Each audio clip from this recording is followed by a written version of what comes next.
En un mundo donde los discursos dominantes intentan silenciar las voces de los pueblos, la prensa contrahegemónica surge como un faro de verdad y resistencia. Para nuestro héroe nacional José Martí, el periodismo debe estar al servicio del pueblo y basarse en la verdad, la ética y la responsabilidad social. Para ello, también se creó el Coloquio Patria, que este año llegó a su cuarta edición. Un encuentro de 3 jornadas donde periodistas, creadores de contenido, expertos y decisores de la comunicación del sur global y de otras latitudes intercambiaron sus experiencias para hacer del periodismo y la comunicación una trinchera de ideas. Precisamente para conversar sobre lo que allí sucedió, de las enseñanzas y las proyecciones que tributen a consolidar a los medios de comunicación que cuestionan y desafían al discurso dominante impuesto por los grupos de poder político, económico o cultural, ya se encuentran en nuestro set Ricardo Ronquillo Bello, bienvenido, presidente de la Unión de Periodistas de Cuba, y también está con nosotros Carla Picar Rodríguez, periodista, profesora y miembro del comité organizador del Coloquio Patria. Gracias a ambos por acompañarme y a usted, acompáñenos en estos 27 minutos de programa.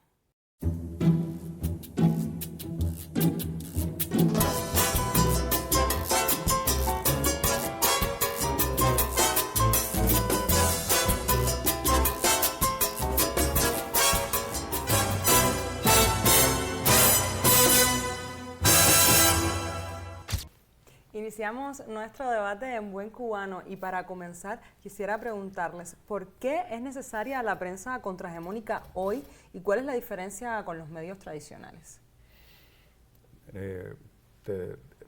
Parecería un debate de hoy, es un debate ya bastante enraizado desde hace bastante tiempo. Yo diría que en la década del 80 del siglo pasado ya se hablaba de la necesidad de la construcción de un nuevo orden informacional global.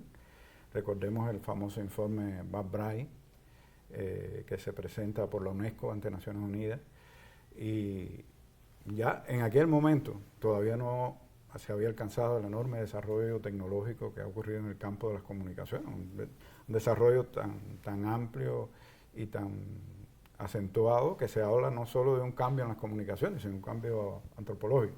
Pero en el caso de las comunicaciones, ya en la década del 80 del siglo pasado se hablaba de que el 80% del flujo mundial de la información lo controlaban los grandes medios capitalistas de información. ¿Qué habrá pasado con este desarrollo inusitado, no solo en el campo de los medios, sino en el campo de las plataformas de comunicación? Porque ya no es solo están los medios, ahora están las grandes plataformas de redes sociales, están otras formas también de comunicación que se han desarrollado a la sombra de las nuevas tecnologías.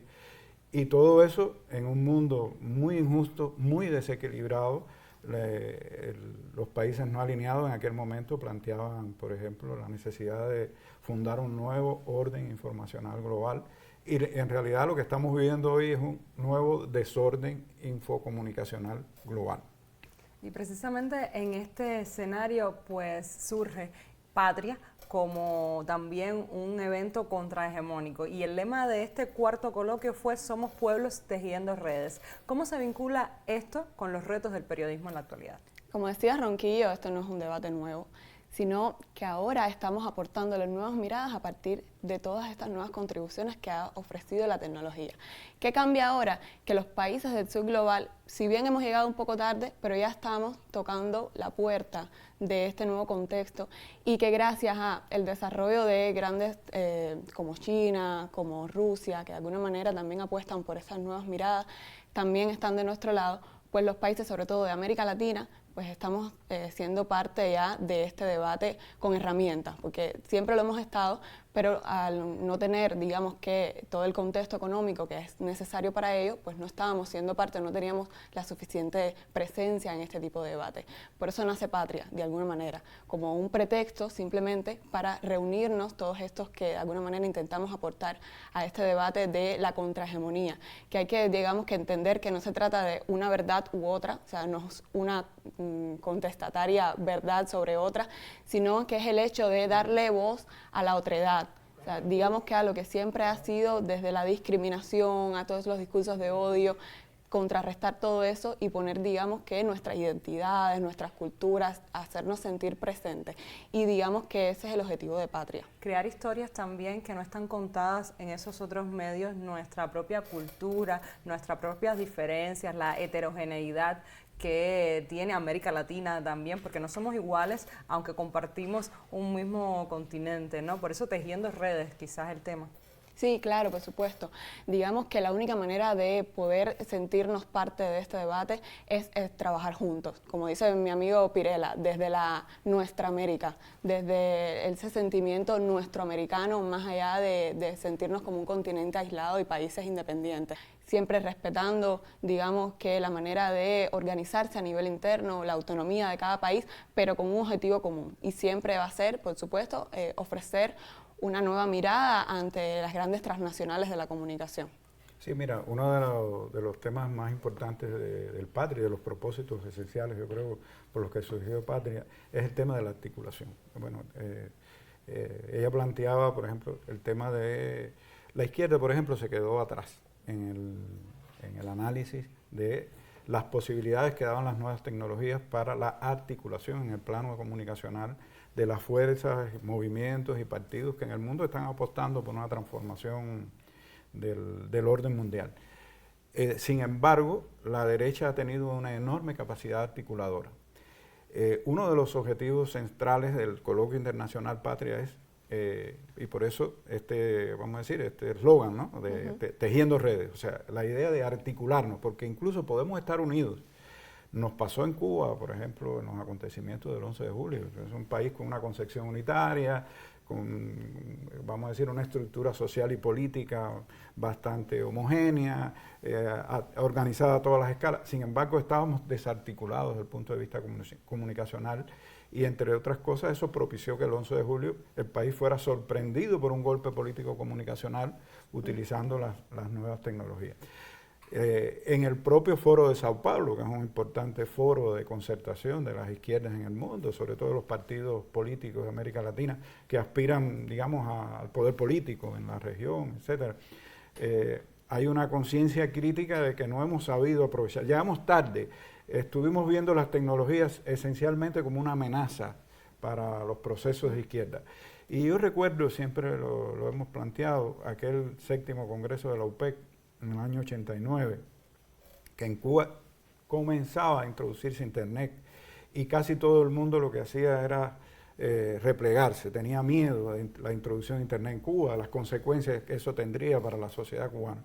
Y en aquel congreso, Fidel Castro, rompiendo un poco con ese temor, dice, Internet fue creado especialmente para nosotros. O sea, era una gran... Fidel no lo venía como una amenaza, sino como una oportunidad. Yo creo que eso nos está exigiendo el Patria, utilizar las nuevas tecnologías como una gran oportunidad para defender los proyectos de izquierda y de transformación a escala internacional. Yo les propongo hacer una primera pausa en nuestra conversación y les propongo también escuchar pequeños testimonios de comunicadores de medios alternativos que asistieron a este 4º Coloquio Patria.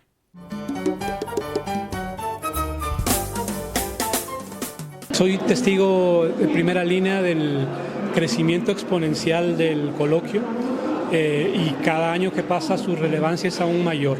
La necesidad, como dice el propio epígrafe del coloquio, de este coloquio, de continuar tejiendo redes que son imprescindibles para contrarrestar la hegemonía del control mediático, no solamente expresado en las grandes cadenas comunicacionales, sino en estas plataformas de redes sociales.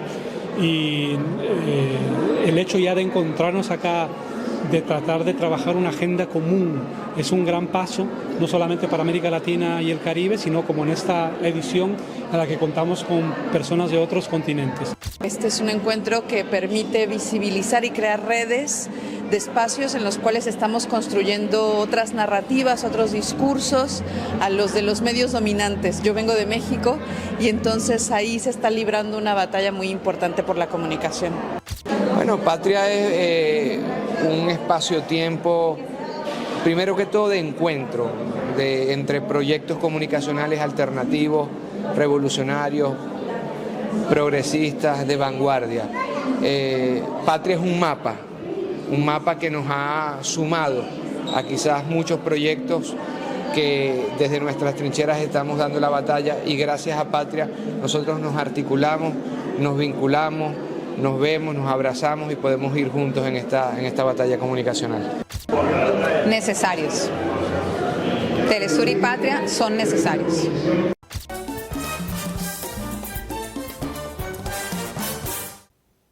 Retomamos nuestro debate en Buen Cubano y conversábamos sobre esos medios alternativos, sobre las nuevas tecnologías, y en este contexto pues las redes sociales son una plataforma de lucha, pero también de vigilancia. ¿Cómo entonces aprovechar sus potencialidades para tejer esas redes de pueblos sin caer en la lógica comercial de plataformas que están controladas por grandes centros privados de poder? Yo creo que lo primero que hay que aclarar es que de alguna manera la derecha ha intentado apropiarse de nuestro discurso político, empezando por esa palabra que tú has acabado de utilizar, que es alternatividad. Lo alternativo no necesariamente está asociado a la oposición a un gobierno o a, digamos, que mostrar una contrahegemonía contra específicamente un sistema político. Al contrario, alternativo significa ofrecer nuevas miradas sobre algo, sobre algún fenómeno. Eso de alguna manera es lo que intentan hacer los medios latinoamericanos con digamos, un desapego de todos esos conflictos económicos. Ellos han intentado buscar la sustentabilidad económica para de alguna manera pues despegarse de eso, aunque por supuesto no seamos ingenuos. Todo el mundo sabe cómo funciona este tema de la comunicación y los intereses económicos y las lógicas que están en función de todo eso. Si bien no son políticos económicos, o sea, siempre hay mediaciones en torno a eso. Sin embargo, hay ejemplos que han evidenciado que es posible otras alternativas. Y con respecto a las redes sociales, por supuesto, ya Ronquillo lo mencionaba, desde un inicio la mirada siempre fue con sigilo, ver hasta conservadora. Exactamente, hasta dónde nos podía ofrecer esto. Lo tenemos claramente ahora con la inteligencia artificial y sus potencialidades.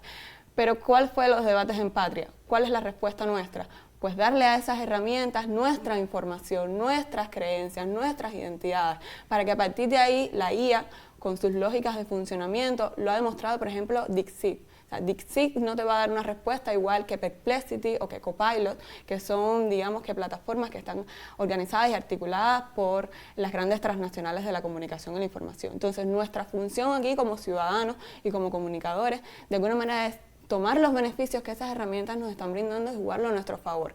No podemos tampoco ser ingenuos y aspirar a poder crear nuestra propia IA. O sea, Cuba ahora mismo o América Latina no está en condiciones, al menos cercanas, de poder crear nuestras propias herramientas por una cuestión meramente económica. Pero ¿qué podemos entonces nosotros? Pues tratar de jugarle una mala pasada. Algoritmos, cambiar los algoritmos. Sí, exactamente. pero fíjate, yo creo que una de las cosas importantes que se han debatido en Patria y que son motivo también de debate en otros foros vinculados con el tema de la comunicación, es que no solo basta con producir contenido. ¿Qué está planteando el Patria? El Patria está planteando trabajar en la producción de contenidos, en la producción de herramientas, en la producción de plataformas alternativas a las que está imponiendo el mundo occidental, y a la vez en la articulación de esas plataformas, herramientas y contenidos. O sea, que todos compartamos. Por eso es la importancia de tejer redes y de articularnos en el mundo contemporáneo. Algo que, por supuesto, es muy difícil. Pero es evidente de que hay contrapesos para el orden totalitario infocomunicacional global. Ahí usted tiene, por ejemplo, en la alianza que logró Telesur con el Mayadín, por ejemplo. Porque hay una premisa de divide y vencerás. Entonces Claro. quieren dividir América Latina y lo que intenta Patria también es sumar todas esas voces. Entonces también el coloquio Patria, en su sentido amplio, habla de Patria como proyecto colectivo, me refería Sí, claro. a eso. ¿Cómo contribuye la comunicación alternativa a construir esa patria? Ese sentido es el sentido martiano de Patria. La humanidad tiene un futuro compartido, un futuro común. Entonces lo importante es que las fuerzas progresistas, las fuerzas liberadoras del mundo contemporáneo nos unamos, ¿no? Y utilicemos todo ese potencial que nos dan las nuevas tecnologías para tratar de cambiar este mundo, ¿no? Y si hablamos de Patria, y ya lo mencionabas a Martí, en términos de prensa es evidente que los ideales de Martí atraviesan este proyecto. Me refiero a la ética, al antiimperialismo y a la unidad latinoamericana. ¿Cómo se reflejó esto en la participación y en las intervenciones de los asistentes también en el coloquio? Claro, de alguna manera ya Ronquillo lo mencionaba, ¿no? Pero desde la organización del coloquio en sí mismo se pensó siempre en paneles que fueran multiculturales, multinacionales. O sea, había presencia en cada uno de esos espacios de las luchas de cada uno de nuestros pueblos. O sea, la lucha de Puerto Rico, la lucha de Palestina, o sea, todos estaban ahí presentes y creo que fue, de hecho, una de las primeras concepciones de Patria. También todas las alianzas que se lograron en el marco de Patria, las firmas de convenios, que de alguna manera el Patria ya propició en su 4ª edición, porque creo que ya las personas nos los estaban exigiendo, ¿no? Ya van 4 años de Patria, de qué manera también es posible que eso se traduzca en la transformación de la prensa latinoamericana, de la prensa cubana, y puede que no siempre esté a la vista o no siempre tenga resultados rápidos, pero lo que sí le garantizamos es que en el Patria de alguna manera siempre se organiza para que se traduzca rápido en acciones, como el pensamiento marxista. No, y fíjate, el Patria surgió como un proyecto, si tú vas a la raíz del Coloquio Internacional Patria, estuvo en una visita de la vicepresidenta primera de la UPEC, en aquel momento, ¿no? Y ahora está en... La mamá de Patria. Que es como la gran gestora, ¿no? La que, Rosa Miriam. Ajá, Rosa Miriam Elizalde, la doctora en Ciencias de Comunicación, una de las más importantes estudiosas cubanas y latinoamericanas sobre estos temas. Ella va a un evento, a un congreso de la Federación Latinoamericana de Periodistas Argentina. Y en ese congreso ella entra en contacto con un movimiento que ya había ido surgiendo en Argentina que se llamaba Mueve América Latina. Era un movimiento de especialistas de comunicación, sobre todo de movimientos de izquierda que estaban aspirando al poder en América Latina y que ya tenían conciencia de la necesidad del debate, el análisis y la articulación comunicacional de las fuerzas de izquierda en América Latina. Yo les propongo hacer una segunda pausa en nuestra conversación. Y usted recuerde que si quiere sumarse pues a nuestro diálogo o proponer otros temas, puede hacerlo a través de nuestro correo electrónico en buencubano@icrt.cu o también a través de nuestras redes sociales. Enseguida regresamos.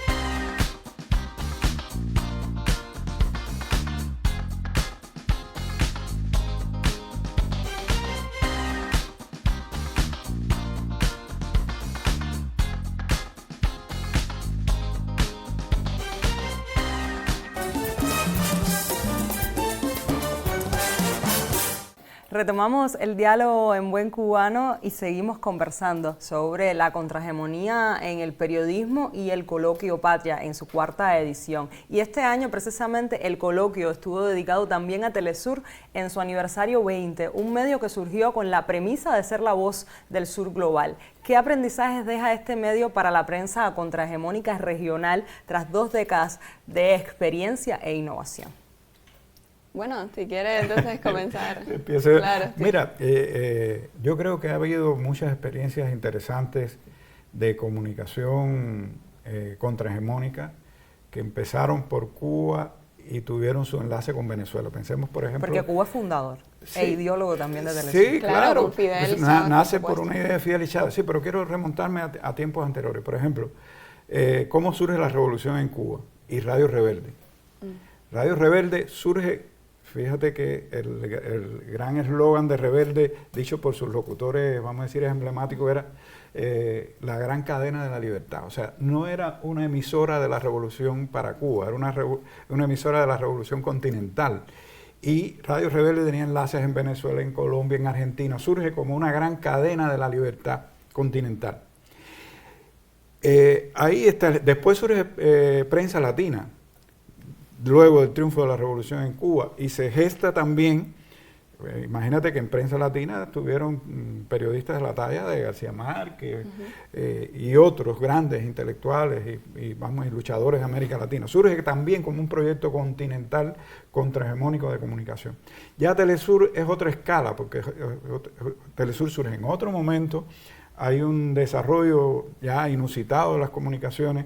Los procesos de izquierda en América Latina están más expandidos y ya Telesur surge como una plataforma multiestatal, ya con otro concepto, incluso más avanzado. O sea que yo veo en Telesur como el germen, la semilla de lo que pudiera ser una articulación ya no solo de los comunicadores, sino en el plano de los gobiernos, de los estados, de las plataformas tecnológicas. O sea, yo veo ahí como la semilla que puede ser el avance de lo que pudiera ser un futuro compartido en el plano comunicacional de mayor alcance a escala internacional.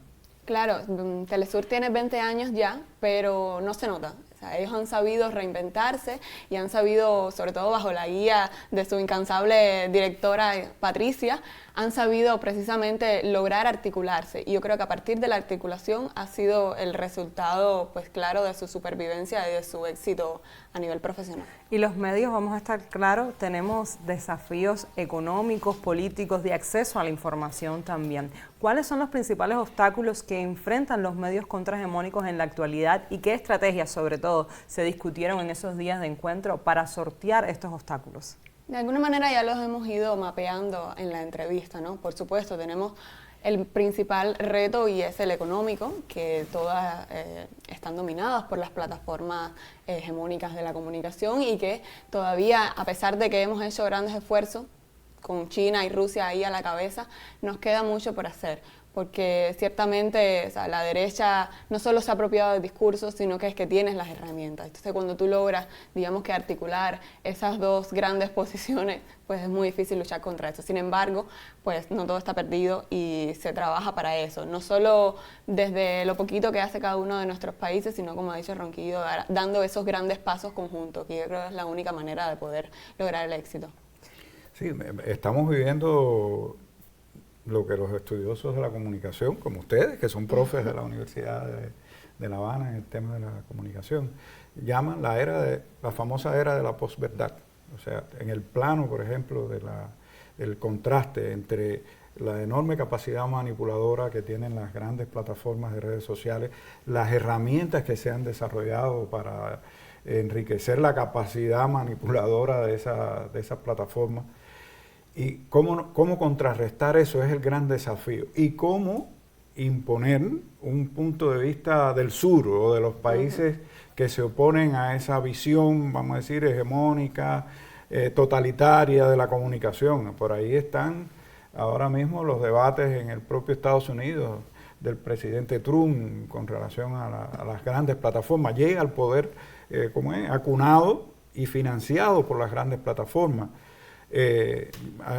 Seguramente ha sido testigo de cómo el gobierno de Estados Unidos ha empezado a recortar el dinero a las plataformas más tradicionales de subversión política contra Cuba, Radio, Televisión Martí. O sea, lo que uno puede esperar de todo eso es que el nuevo gobierno imperial va a dedicar más dinero al uso de las tecnologías y a los grandes laboratorios de intoxicación mediática, estos que, vamos a decir, se dedican permanentemente a las campañas de odio, de asesinato político, de la reputación política, etcétera, etcétera. O sea, va a haber un acento en eso y una disminución en los proyectos ya más tradicionales que tienen que ver con la comunicación del siglo XX. Por ahí vienen los grandes desafíos, junto con la necesidad de que nosotros aprendamos. El presidente Díaz-Canel lo decía en el encuentro con un grupo, vamos a decir, más pequeño de los participantes en el Patria. Por ejemplo, él decía, no nos puede pasar con la inteligencia artificial lo que nos pasó con las plataformas de redes sociales. O sea, tenemos que ponernos por delante, tenemos que aprender a utilizar esa tecnología. Lo mismo puede pasar, digamos, con la ingeniería de datos y con otros elementos surgidos al calor del desarrollo tecnológico contemporáneo. O sea, la izquierda tiene que, como planteó Fidel en sus luchas políticas, arrebatarle las armas que ha ido creando, las armas tecnológicas que ha ido creando, vamos a decir, el imperialismo mundial y este occidente infocomunicacional totalitario, y aprender a utilizar eso para defender los derechos y las causas de los pueblos. Entonces, somos pueblos tejiendo redes. ¿Qué mensaje le pueden dar a esos medios o a esas personas que intentan decolonizar pues la comunicación a nivel global? En primer lugar es la consistencia, o sea, mantener el espíritu, sobre todo de los padres fundadores de este concepto, que ya Ronquillo mencionaba, y sobre todo ser valiente, ¿no? Porque siempre de alguna manera vamos a estar sesgados infocomunicacionalmente por muchas posturas y muchas mediaciones. Y creo que, digamos que nuestra audiencia, nuestros pueblos, tenemos que dar un paso más, que hemos entendido cuáles son esas herramientas, que hemos entendido cuáles son esos desafíos, pero que ya no vale seguir regodeándonos en el análisis. Hay que, digamos, que tomar acciones concretas en nuestra comunicación y en el periodismo que queremos hoy para Cuba. Con esta idea le doy las gracias a ambos por acompañarnos en este debate en buen cubano, y a usted pues les recuerdo que la prensa contrahegemónica no solo informa, sino que organiza, educa y dignifica. Como quedó claro en el 4º Coloquio Patria, su lucha es por la soberanía cultural de nuestros pueblos. Desde ese espacio se reafirmó que otra comunicación es posible, necesaria y sobre todo imparable. Nosotros nos volveremos a encontrar la próxima semana para seguir debatiendo la vida de este país en buen cubano.